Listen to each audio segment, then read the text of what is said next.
Greetings, fellow captains, and welcome back to another episode of World of Warships with the Hive Hound.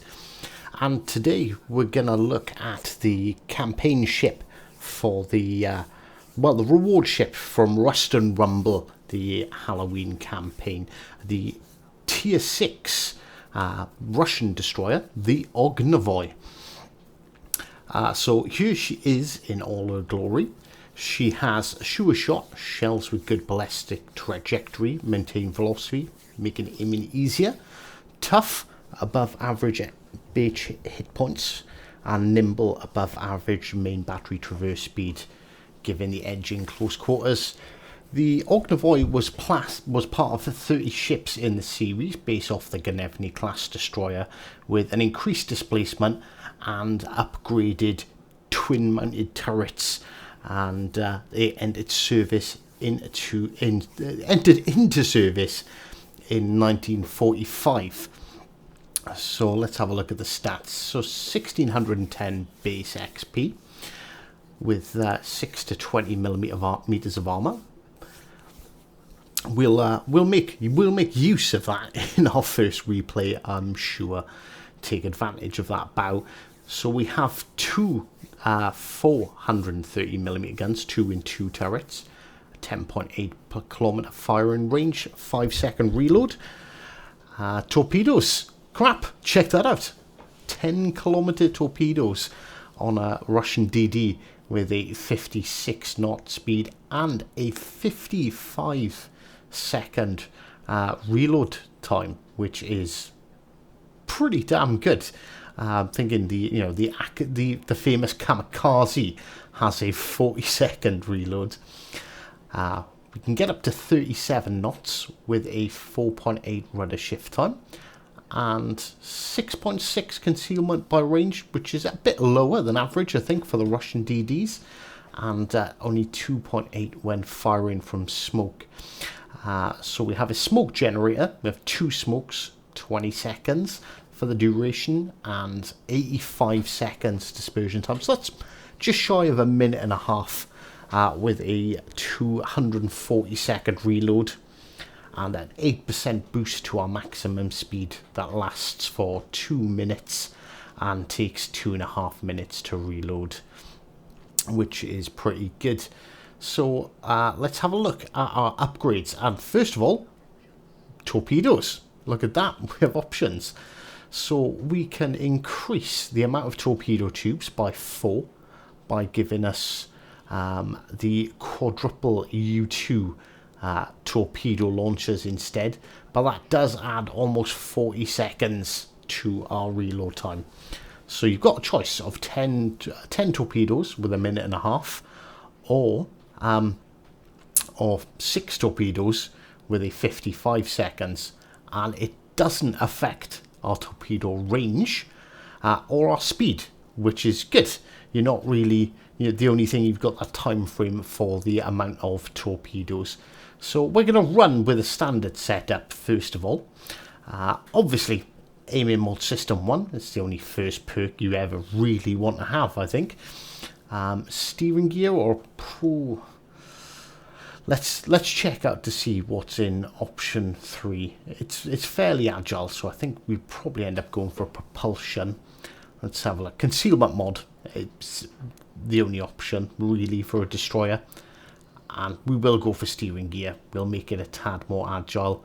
So we've taken quite a bit off. 5.9 detectability range by sea, and reduce our rudder shift time by a second to 3.8. So, on to the commanders. So, we've got the choice here between Anton Girin and Vladimir Traborsky. I think if we get over there, yes, it is. It's Vladimir, but Vladimir's not leveled up that much, so we're probably going to end up going with Girin. Although, I don't think, besides twist and track, Traborsky, that's it. That's his good point. But doesn't make much of a difference. So we've got Switch sticky in B to reduce our detectability range by another 9.1%. So that's pretty good. We got Stabber to increase our AP penetration multiplier. So, but it's not really a gunboat, so it's not really ideal. 4 knots to our torpedo speed, -6% from Look At Me Now. So that's going to bring us down to 15.1% discount reduction in range. We're going for Piercer. We're going to use sidestep. It does reduce our rudder shift time, which kind of it's going to hurt a little bit. So we're going to switch it to smoke on the water, and obviously we're going to switch it back to piercing. There we go. We stick head drop on. Well done. Right, let's see how Gurin affects our ship overall. So our concealment is down to 5 kilometers. That's putting us in, that's in range with British destroyers, German destroyers. That's pretty. You're not going to get outspotted. The only thing that's really going to outspot you massively is the Japanese when they're down to their 4.2s and 4.5s. But they're not having a massive advantage. Our torpedo speed is up to 60 knots. So that's making them a tad bit quicker. So let's just check Treboski out. See if he has anything specifically helpful. So observant rage, we're going to switch that to torpedo speed. Reduce the incoming damage to us. Look At Me Now, but it's only 3%. Obviously he does have twist and track, which does improve the improve your survivability.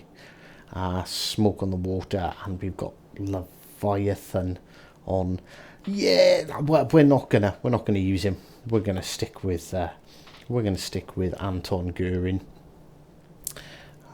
For the moment, Treboski, maybe if he was higher level, would be good.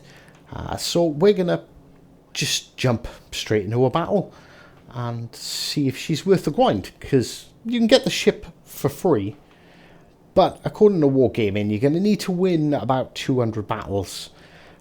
So average of 8 minutes per battle, we're looking at 200 battles, so an hour and a half, maybe 2 hours a day for the length of the campaign.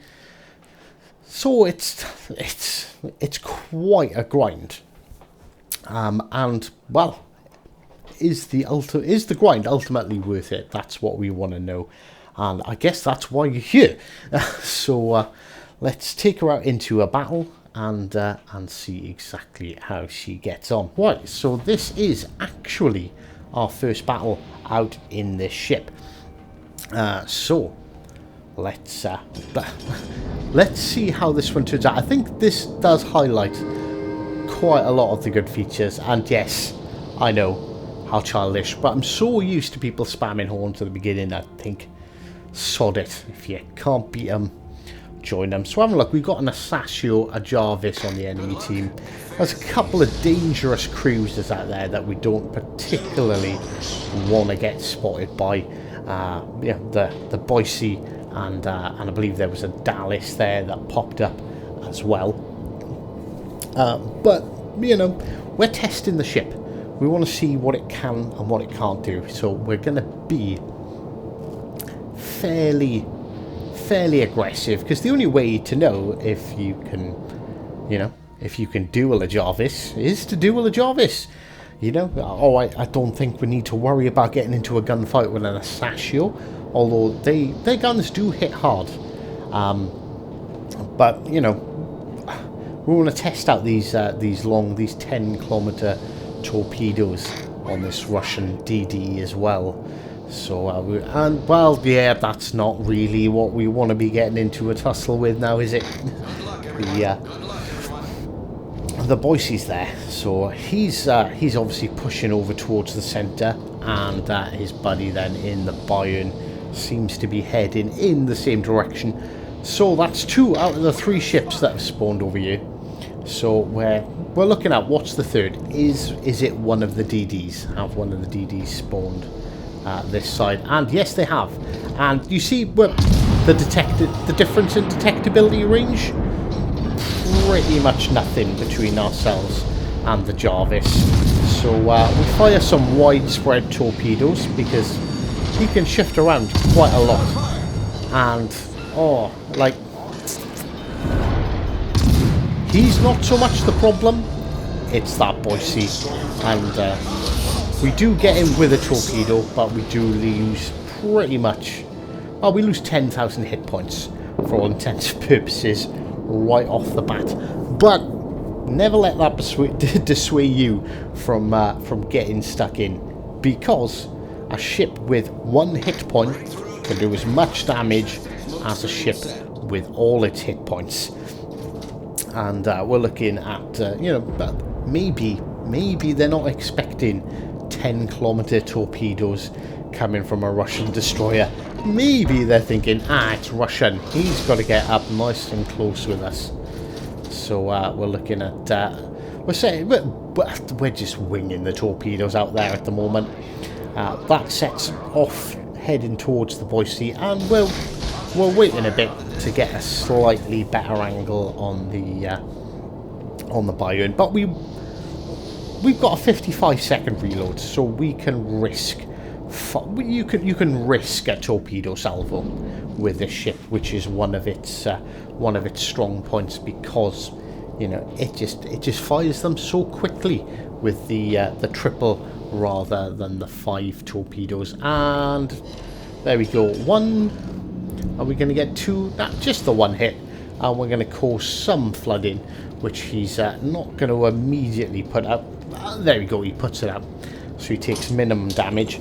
But we have got more torpedoes, and because we had that little bit of a delay between shooting them at the Boise and him, this next set of torpedoes is coming quick, maybe a bit quicker than most people would expect, and from more range. You know, you usually expect to see a Russian destroyer before you get hit by torpedoes. So we're going to keep an eye out, see how these go. Dunk, another torpedo hit, and flooding, and he's burnt his repair. And there we go, our first kill with, you know, our long range, slightly slower Russian torpedoes. Well, can't complain about that all too much. So right, let's get stuck back in. Let's find our next target. In all fairness, we're not a million miles away from hitting that Normandy with our torpedoes either. Is it Normandy or is it the Lyon? Right, so again, like we said, you don't really want to be fighting a Boise in the Ognevoi. We know this from destroyers in general, and yeah, and it was a Normandy. So we're gonna have a look. So we're gonna fire a set off at the Normandy. And these are a bit more speculative. I'm expecting the Boise's probably going to turn, because, you know, that's what Boise's do. So we're going to fire another set off at him. As you can see, although, you know, right, it's not going great for us this side, but it's not particularly going badly. Elsewhere it is. Both teams are down by 4 ships. But we do still have both of our destroyers, which is quite handy. And ooh, are we gonna do a hive? No, we hit the Boise with a set of torpedoes that we fired at the Normandy. The Normandy done a full turn, and that's one of the issues with these torpedoes, is they are quite slow. But you have got the range. Now, I was so tempted to fire at the Boise then. But as we can see, we notice very quickly, he's using his repair. So we're not going to be able to kill him. And he could quite possibly kill us. So, safest bet is to keep an eye on him. My plan is, as soon as he gets to go around this corner, or close enough that he can't turn and fire at us, we're going to get a salvo or 2 off at him, hopefully. This salvo number 1, and that's one of the negatives of sure shot right there. the shell arc was too low to shoot over that, for all intents and purposes, relatively small island. Now, this is where our team makes a absolutely colossal mistake. Now, look, we're reasonably close to capping. You can see the Normandy, you can see our friendly destroyer over there. He knows there's a Boise on the way. The Boise was just seen on the map. But, as you can see, obviously he's smoked up. He's fired his torpedoes. But instead of turning round and getting the fuck out of there, I don't know what he was thinking here. I think he was like, "Oh, I'm gonna torp this Normandy and then continue to capture the base." And that's where the Boise reappears. So to try and help the Jarvis out some, who's circling around the Normandy and getting attacked by the enemy Asashio that's still left alive, who entered the cap there. You can see his shadow on the map. Yes, obviously we were hoping the Jarvis was going to survive a bit longer, and was that the Boise just getting the high caliber award? But he's gone, and we notice we're down a ship again now, so it's myself and 2 battleships against a destroyer, another cruiser, which I believe is a Leander, and the 2 remaining battleships. The other cruiser, which has to be the Leander, is pushing up the western flank, along with the other battleship, which is the Colorado. So we're going to fire some torps off at the Colorado. We're not expecting an awful lot to happen with those torpedoes, because he's at maximum range. So we are going to signal to the New York, get back. There is, you shouldn't group up right at the beginning of the match, but when it's the end like this, you do want to be concentrating your firepower. And he's over there on low health, on his own, against Normandy and the Sashio, and he's gone. And the Leander is now in our cap, and is taking it. So we're gonna use our stealth. We're gonna get in close, and we're gonna fire some torpedoes into that smoke screen. Now we know where he was, so we're gonna fire our torpedoes in that general direction. Probably should have gone for a widespread here, in all fairness, to cover as much ground as possible, because the narrow spread on these, particularly when you're this close, is very narrow. As you can see, they're very tightly grouped up together there. But as things are going to play out, so well, there's the Sashio, he's spotted, and we're spotted, and the only thing we can be spotted by is it's that Leander. He's using his radar, but we've got 20 mil of bow plating, so we are just going to sit here, bow in on this Leander, load up our armor piercing, and try and get those Citadel hits. We get a bit of assistance from our team. There we go, there's Citadel number 1, our Citadel number 2, and he's gone. He's out of there, and we're going to duck into his smoke, or at least what's left of it, get ourselves undetected. But as you can see, his smoke has pretty much come to an end, and we're going to try and get some long-range shots on that Sashio. We're spotted because his smoke screen is running out. We're going to dip back into this next part, get ourselves. We should have been undetected then. We went undetected, but we were instantly redetected, even though nothing is close enough to us. So my plan is here. Obviously, the Sashio was spotted slightly to the to the eastern side of the map, quite close to our battleship. So we are gonna try. My plan is here is to support this battleship as much as possible, because whilst he's alive, he's a target, and that means I'm not, because I'm hidden, and they're not so much searching for me. They're going to be more focused in taking out what they can take out. So I want to get between him and the destroyer, spot the torpedoes. Ah, well, bollocks. That didn't go quite according to plan now, did it? Alright, okay, so it's myself against an Asasio, a Colorado, and the Normandy. So, we've seen where the Asasio was last. We fired some torpedoes off in the general direction of that Colorado. We are spotted. Like I said, you are going to get outspotted by Japanese destroyers, and well, he's done for. Wait, what? How did they miss? He obviously doesn't use the Krita gunboat build, which gives us the advantage, and he causes minimal damage to us whilst we finish him off. And that's 2, 3, 4 hits, and that is the Colorado gone, sunk, and we've earned ourselves a Kraken Unleashed. We have a 15-point lead here now, and all I need to do is keep this Normandy out of our cap, or sink him and not die. But there's something key there. We've got to keep him out of the cap, because you gain 2 points every couple of seconds. I think, is it every second? Or is it every 2 seconds? Every 2 seconds you gain 2 points. Now there's still 2 minutes 14 seconds left of this match. So if he gets into our cap circle, doesn't matter if I'm in there contesting, it will stop those points from gaining, and that 15-point lead will only last me 30 seconds. Obviously we're not going to get into a gunfight with this Normandy. It's suicide. We're not going to win. We haven't got smoke, but we haven't got anything to detect him, even if we did have smoke.